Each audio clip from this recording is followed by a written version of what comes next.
Bonjour.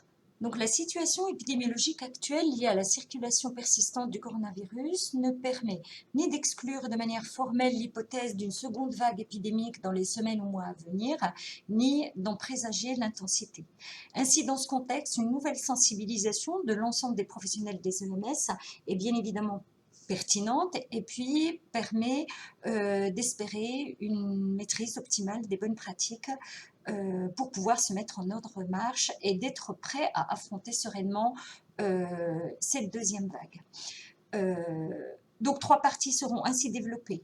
La première, c'est bien évidemment rappeler les différents maillons de la chaîne épidémiologique, car c'est la base. Ces éléments sont importants car ils vont être guidants pour les mesures à mettre en place pour casser cette chaîne de transmission. La deuxième partie, ça va être les mesures barrières à appliquer correctement pour à la fois se protéger et protéger les autres. Et pour ce faire, bien évidemment, il va être capital de comprendre la mécanique de la chaîne de transmission du virus et puis les mesures barrières qui vont découler de cette chaîne épidémiologique. Et puis le troisième point, c'est concernant l'alerte, c'est de ne pas baisser la garde et maintenir une veille vraiment au quotidien très soutenue pour que tout professionnel de la structure puisse être en capacité de repérer.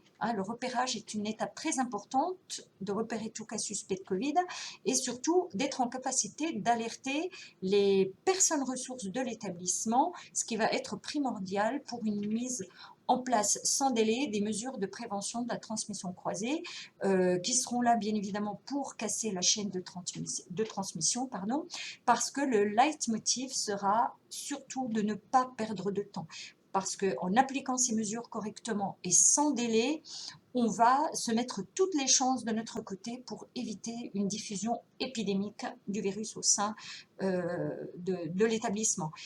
Et surtout de ne pas attendre d'être confronté à un cas suspect pour savoir ce qu'on doit faire. Il faut bien évidemment anticiper, se former, ce que l'on est en train de faire ensemble aujourd'hui, et de rester vigilant et respecter les règles de bonne pratique. Donc, pour appliquer les mesures barrières adaptées aux pathogènes et adopter la bonne posture, il est bien évidemment très important de connaître la chaîne épidémiologique dont vont découler les mesures de prévention qu'il faudra mettre en œuvre.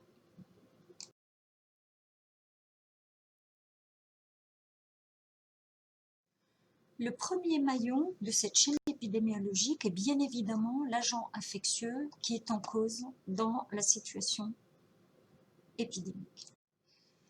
L'agent infectieux en question est un virus qui a besoin d'infecter une cellule pour pouvoir se multiplier. En dehors d'une cellule, sa capacité de survie est très limitée. Ici, le SARS-CoV-2 est un virus enveloppé.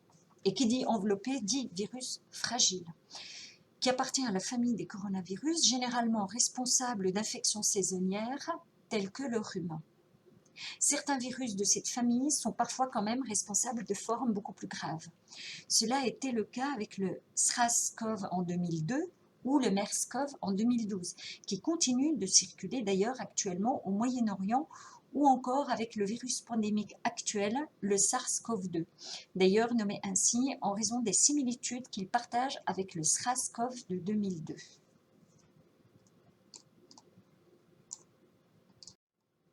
Le deuxième maillon de la chaîne épidémiologique, c'est le réservoir du virus. Le réservoir, c'est l'endroit où le virus va pouvoir survivre ou se multiplier. Le réservoir du coronavirus, il est humain, il est représenté par une personne malade, symptomatique, peu symptomatique ou asymptomatique. L'excrétion du virus par une personne malade, elle est maximale au cours de la première semaine après le début des signes cliniques pour décroître par la suite. La transmission par un malade qui est peu ou pas symptomatique, elle est tout de même possible. La charge virale dans les échantillons nasopharyngiens est comparable à celle des personnes symptomatiques en début d'infection. La personne malade peut contaminer également son environnement avec des gouttelettes de salive contaminées lors d'efforts de toux, de parole, d'éternuement ou autre. L'environnement devient alors à son tour un réservoir occulte. Le virus est très fragile à l'extérieur. Souvenez-vous, au début, on a dit que le virus était un virus enveloppé très fragile. donc à l'extérieur des cellules. Sa survie, elle est donc limitée sur des surfaces inertes où il ne va plus pouvoir se multiplier. Le maillon suivant de cette chaîne épidémiologique, c'est la transmission et ses modalités. La transmission du coronavirus, elle est interhumaine et peut se faire selon deux modes. Un mode direct, un mode indirect. La transmission directe se fait d'une personne malade Covid-19 vers une personne saine qui va être située à moins de 1 mètre par le biais de gouttelettes contaminées émises par la personne malade, soit lors d'efforts de toux, d'éternuement, de la parole ou bien lors d'embrassades ou autre. Quant à la transmission indirecte, elle va se faire par le biais de mains contaminées que l'on va porter à son visage. On va toucher sa bouche, son nez, ses yeux, avec des mains contaminées, soit parce qu'elles auront été en contact avec une personne malade, soit parce qu'elles auront été en contact avec une surface contaminée par le coronavirus. Dans une étude récente où des prélèvements d'environnement de chambres de patients atteints de Covid-19 ont été réalisés, le SARS-CoV-2 a été retrouvé sur de nombreuses surfaces de dispositifs médicaux et d'effets personnels et dans des échantillons d'air. Toutefois, même si cette étude va dans le sens d'une diffusion à distance du virus, elle ne démontre pas la présence de virus potentiellement infectants à distance. Ensuite, le maillon d'après, l'étape d'après, c'est la porte d'entrée du virus chez la personne saine, mais qui vient d'être contaminée. Donc, les portes d'entrée du virus se situent au niveau du visage, comme on vient de le dire. C'est le virus va pénétrer directement au niveau du nez, des yeux ou de la bouche. Donc, c'est pourquoi, pour se protéger, il est donc vraiment impératif d'éviter de se toucher les yeux, la bouche et le nez. Un point important à rappeler, par rapport à la peau, il n'existe pas de passage transcutané du virus. On rappelle de manière un peu insistante ce point-là, c'est pour simplement rappeler que le port de gants, à titre systématique, n'a vraiment donc strictement aucun intérêt dans la prévention de la contamination dans ce contexte Covid-19. Enfin, concernant le dernier maillon de cette chaîne épidémiologique qui est l'hôte, finalement, la personne infectée.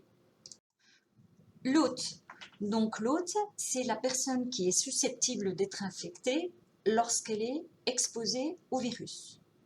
Dans l'absolu, tout le monde peut potentiellement être exposé. Mais si tout le monde peut être exposé, toutefois, certains facteurs de risque peuvent rendre l'hôte beaucoup plus à risque de développer des formes graves.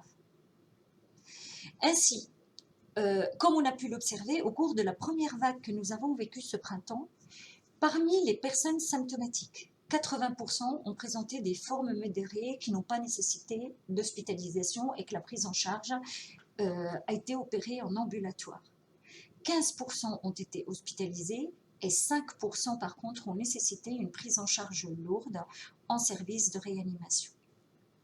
Ainsi, l'identification des personnes à risque de formes graves est véritablement cruciale. C'est vraiment une étape et une vigilance extrêmement importante, et ce, autant chez les résidents dans les établissements que chez les professionnels qui les prennent en charge. D'ailleurs, dans ce contexte, la Société française de médecine du travail avait publié un avis le 10 mars 2020 qui est relatif justement à l'éviction des professionnels de soins qui prennent en charge des patients à risque ou bien des patients contaminés par le SARS-CoV-2. La Société française de maladies infectieuses recommande en fait deux choses. Et d'un, que les personnels de soins enceintes ou atteints d'une immunodépression ne soient pas affectés aux soins directs de patients porteurs du SARS-CoV-2. Qu'en l'état actuel de l'épidémie, ils ne soient pas affectés aux urgences, en maladies infectieuses, en réanimation ou en pneumologie. Qu'en l'état actuel de l'épidémie et de la possibilité dans les établissements de créer ou de maintenir des secteurs de haute ou basse densité de cas confirmés, les unités Covid, que justement ces personnels à risque ne soient pas affectés dans les secteurs de haute densité de patients de cas confirmés. Et deuxièmement, que cette conduite à tenir puisse être appliquée également, sur bien évidemment décision du médecin du travail, au personnel atteint d'une des pathologies suivantes, qui vont être soit des comorbidités respiratoires à risque de décompensation, soit l'insuffisance rénale dialysée, l'insuffisance cardiaque de stade 3 ou 4, la cirrhose hépatique supérieure au stade B et le diabète insulinodépendant ou insulino-requérant compliqué. Donc, in fine, la synthèse de tout ceci, c'est que la connaissance de la chaîne épidémiologique va nous permettre d'identifier les différents leviers sur lesquels on va pouvoir agir pour casser la chaîne de transmission du pathogène. Dans cette diapositive, des éléments apparaîtront en orange, d'autres en vert. En orange, ce sont des éléments dont on ne dispose pas aujourd'hui, ils ne sont pas disponibles. Par contre, les éléments en vert, ce sont des choses que l'on va pouvoir mettre en place et qui, lorsque, c'est en l'occurrence les mesures barrières, lorsqu'elles sont mises en place correctement et correctement appliquées, elles vont permettre justement de casser cette chaîne de transmission et de limiter la circulation du virus dans l'établissement et, in fine, d'en diminuer l'impact sanitaire. Donc, concernant le réservoir de ce SARS-CoV-2, au niveau du réservoir humain, on n'a pas de traitement. À ce jour, nous n'avons toujours pas de traitement efficace contre le corona. Concernant le réservoir environnemental, le réservoir occulte, les surfaces, objets ou autres, on dispose de la mesure d'hygiène qui est la désinfection de l'environnement de manière ad hoc. Cela permet effectivement d'avoir cette action-là sur le réservoir occulte. Concernant la porte d'entrée, les yeux, le nez, la bouche, ce sont bien évidemment les mesures barrières qui vont vous être développées dans une autre partie de cette formation. La transmission directe, c'est également les mesures barrières et la distanciation physique qui sont à notre disposition pour justement éviter cette transmission directe, que ce soit par les gouttelettes ou la transmission manuportée. Quant à l'action que l'on pourrait avoir sur les facteurs de risque chez l'hôte, aujourd'hui, on n'a pas de moyens de prévention, il n'y a pas de vaccin. Donc, l'action primordiale, en tout cas qui prime, c'est surtout l'identification des personnes à risque de formes graves, de vraiment bien pouvoir en amont, dans un établissement, dans un service, d'avoir la connaissance de toutes ces personnes à risque de formes graves, que ce soit parmi les résidents et ou les usagers, ou bien parmi les professionnels de soins qui vont les prendre en charge. C'est le seul moyen aujourd'hui que l'on a, en attendant un vaccin contre cette maladie, de pouvoir diminuer l'impact sanitaire et de pouvoir finalement agir et casser cette chaîne épidémiologique qui ne doit pas arriver, le dernier maillon ne doit pas arriver jusqu'à la personne fragile. Ces mesures, ce sont les gestes barrières et la distanciation physique. En l'absence à ce jour de traitement et de vaccin, restent les deux seules mesures efficaces pour diminuer le risque de transmission du coronavirus. L'application des gestes barrières, la distanciation physique, elles sont efficaces lorsqu'elles sont correctement appliquées et respectées.